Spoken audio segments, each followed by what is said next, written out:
everyone, and welcome to the Exodus Seminar, episode 10. Yesterday we started walking our way through Exodus 20, which is known universally as the chapter that contains the 10 Commandments. We got through approximately the first 5. We're going to take it from the top today, concentrate on the last 6, and so away we go. Exodus 20:1. And God spake all these words, saying, I am the Lord thy God, which have brought thee out of the land of Egypt, out of the house of bondage. Thou shalt have no other gods before me. Thou shalt not make unto thee any graven image or any likeness of anything that is in heaven above, or that is in the earth beneath, or that is in the water under the earth. Thou shalt not bow down thyself to them, nor serve them. For I, the Lord thy God, am a jealous God, visiting the iniquity of the fathers upon the children, unto the 3rd and 4th generation of them that hate me, and showing mercy unto thousands of them that love me, and keep my commandments. Thou shalt not take the name of the Lord thy God in vain, for the Lord will not hold him guiltless that taketh his name in vain. Remember the Sabbath day to keep it holy. 6 days shalt thou labor and do all thy work. But the 7th day is the Sabbath of the Lord thy God. In it thou shalt not do any work, thou, nor thy son, nor thy daughter, thy manservant, nor thy maidservant, nor thy cattle, nor thy stranger that is within thy gates. For in 6 days the Lord made heaven and earth, the sea, and all that in them is, and rested the 7th day. Wherefore the Lord blessed the Sabbath day and hallowed it. Honor thy father and thy mother, that thy days may be long upon the land which the Lord thy God giveth thee. Thou shalt not kill. And with that we enter the domain of the commandments that we haven't yet discussed. Dennis, got anything to say about thou shalt not kill? It'll be brief. It's an incorrect translation, but I don't blame the King James people. I do blame any modern translator who translates it as do not kill. It's do not murder. Hebrew has 2 words for homicide or for killing, just as English does, kill and murder. In Hebrew, harag and ratzach. This is ratzach. It's clear it's do not murder. Murder is illegal killing. There is legal killing. You can kill an animal to eat it. You can kill a human in self-defense. So if it said do not kill, we would have to be pacifists and vegetarians. Mm-hmm. Mm-hmm. And so can we delve perhaps more particularly into the distinction between murder and killing? You mentioned self-defense. I suppose that's extended under some conditions to self-defense and warfare. Yes, yeah, that's right. Yeah. Yes. So as far as you're concerned, this is clearly not a call to something like pacifism or I would only vegetarianism. correct, it's not as far as I'm concerned. Yes, okay. As far as the Bible's concerned. Okay. Yeah, it's not my read at all. And it's, again, a modern translation should not do not kill. It's do not murder. I'm curious, when Moses kills the Egyptian, do you remember which word is used? Neither. It was that he smote him, actually, in English. He hit him and killed him. Same with Cain and Abel. Neither word was used because neither seemed to intend to kill the other. In fact, in Cain's case, he probably didn't even know it would lead to death because he hadn't experienced it before. And in Moses' case, he simply wanted to stop the man from beating the slave. Maybe he intended to kill him, but it's not the word that's used. So how do we reconcile the fact, for example, that there seems to be an ends justifying the means, in some sense, counter-argument lurking here? You might say, well, what makes killing in a just war not a sin? And it seems to be, please do jump in, everyone, it seems to be something like it's an action conducted in the service of something that's morally higher and superordinate in protection of that. But then that for me, opens up the thorny problem of, well, the ends justify the means. If I'm aiming at something that I regard as holy, then doesn't that open up the entire landscape of catastrophic sacrifice to me if I want to employ it? And so how do we deal with that problem? John, do you have any ideas about that? Yeah, I to be honest, I've never thought about it that way. And so, I mean, there's clearly reasons to kill, like in the text, we will find reasons to kill because a lot of the laws, let's say the penalty for a lot of the sins in the text were going to be death. And so for sure in the culture of the text, it's not, like Dennis said, it's not about killing or not killing. I think it has more to do with the idea of doing it illegitimately. Well, and so is the idea that as long as you're operating within the bounds of something like the subsidiary ethical framework, that those actions are justified. I've been thinking, for example, about vegan guilt about eating. Yeah. And so obviously our culture is rife with discussions about the morality of eating, which I think is extremely interesting. And one of the thoughts that's entered my mind, and I'm not exactly sure what to do with this, is that part of the reason that people are so guilty about what they eat is because if you do eat meat, you are killing something to sustain yourself, and that's not nothing. And we know it's not nothing from this discussion in part because we note that God includes the cattle among those who get to take a break for the Sabbath, and so there's some inclination in the text to award a certain value to, let's say, lower animals, and so you shouldn't just be obviously killing them for fun. So why is it that eating them is okay? And one answer to that is, well, you need to eat them to survive. But you go back to Noah, because humans are made in the image of God. In other words, they are icons of God, and so they have a status. But I think you need to put the four together. So no murder is about life. No unfaithfulness is about the faithfulness in a family. No stealing is about property. And, no false witness about people's reputation. In other words, you've got four of the foundational pillars of a community. Mm-hmm. Right, so these are the four basic principles together, upon which a minimal community has to be established. Is it not right, Dennis? They're all second-person singular. They're yes, not that's generalized. Right. And that's worthy of note briefly, the singular.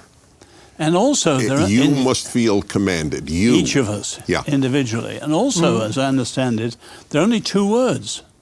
So, thou shalt not, sonorous. Right. Don't. Hebrew, no murder. It would be, in English, don't murder. Yeah. That way you have two words. Right. I remember as a boy, don't steal, when I was a don't 10-year-old, the prefects would say, no talking.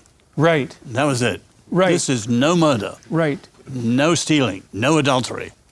Mm-hmm. And you've got the basic foundations of a community, civil order, and peace. Okay, so we're going to put that line 13 or verse 13 in the context of the next four. I'll return just briefly to this idea of sacrificial eating. I mean, one of the things that might be occurring, for example, when you say grace before a meal, it seems to me that what you're doing psychologically, in some real sense, is atoning for the slaughter that constitutes the meal. And atone means at one, it means at one-ment. And I think the idea is that it's now morally incumbent upon you to live your life in a manner that's as clearly moral, productive and generous, honest, and in right relationship with what's divine. It's incumbent on you because that's the only thing in some sense that can justify the sacrifice. And you're reminding yourself of that with the grace, and maybe that's also a form of expiation. I've read anthropological literature that indicates, and I don't know how accurate this is, but that many primitive tribes have a certain amount of guilt about the hunt, right? And they have a certain amount of admiration for the animals as well. They have to reconcile that feeling of guilt, which would be associated with our unwillingness to kill and our social behavior, with the fact that, well, you have to live. And then the question might be, well, under what circumstances is the terrible crime of your life, given that it requires the sacrifice of something to keep you alive, under what circumstances is that actually validly justified? I mean, people who are suicidal ask themselves that all the time. What could possibly atone for the terrible crime of my existence? And it seems that it's this integration within this subsidiary ethical structure. That's I can't see a way out of that. If you're not of service to yourself, your family, your community, to whatever degree you can push past that, you're not justifying the sacrifice. Does that seem? It seems right. Well, for sure, what you mentioned about killing animals in the text, it's not in Exodus, but in Genesis, it's presented as a condescension. The idea that we eat animals is presented after the flood. Then God says, you now have permission to eat animals. But the idea is that before the flood, they were not permitted to eat animals.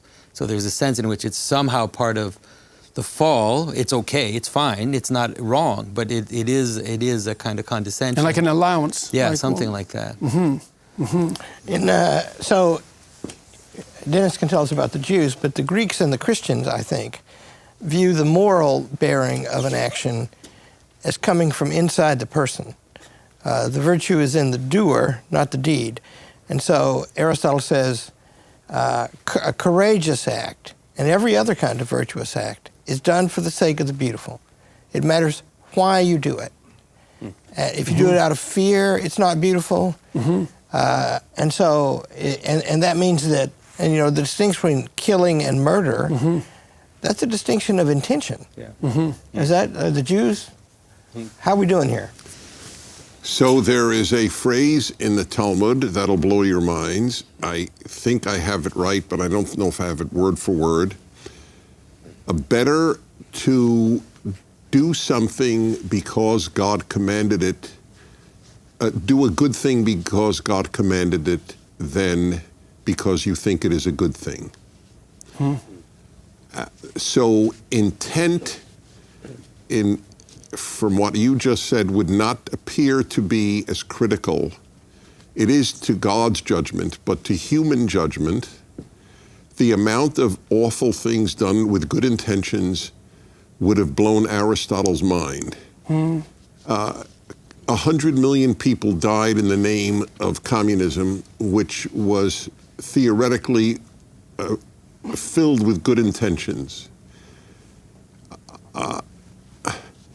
So you're bringing up the thorny problem of the fact that people can feel full well that they are acting in accordance with... Yes, exactly. I meant well is not an excuse. When I would speak to Jewish audiences, there would be people in the audience say, you know, it's really awful, all these hospitals, they have the wing, this cancer wing named after this Jew who donated. And I go, why is that awful? I don't understand it. If my wife's cancer is cured in the Rosenberg wing, I love Rosenberg. That he wanted his name known, so what? If I pee in the Rosenberg toilet, I'm grateful to Rosenberg. I don't understand.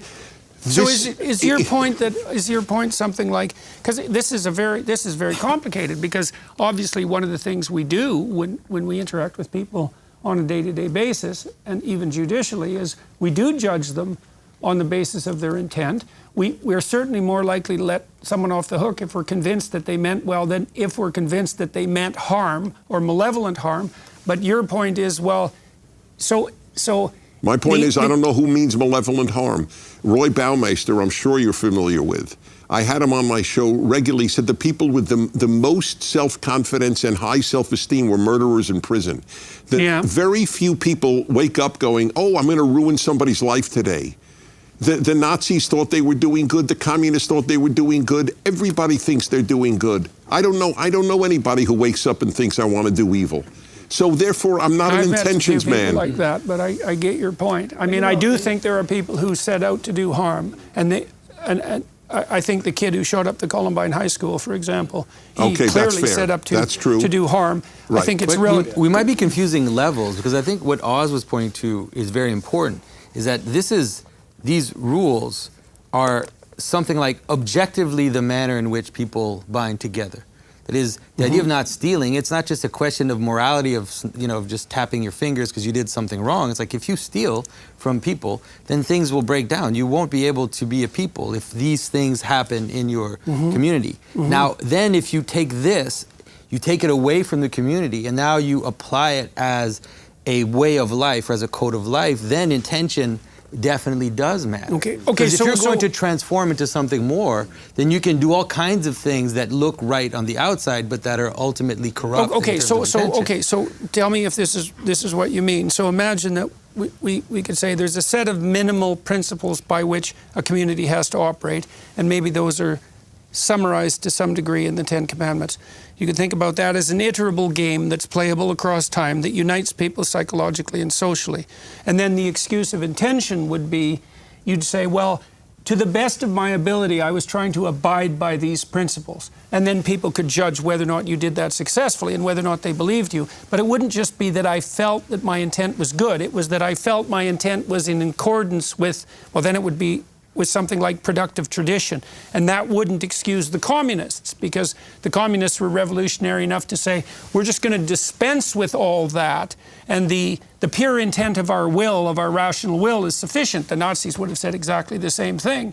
So is it the alignment between the tradition and the psychological intent that constitutes acceptable intent? Well, it can't be merely exterior observance of some commandment or obligation. I mean, as we were talking about yesterday, the last commandment is a commandment about the heart, about our the disposition towards one's neighbour's wife, the disposition towards one's neighbour's property. So it can't be completely irrelevant. And yes, of course, there are people who do things for the best of intentions and do terrible things for out of the best of intentions.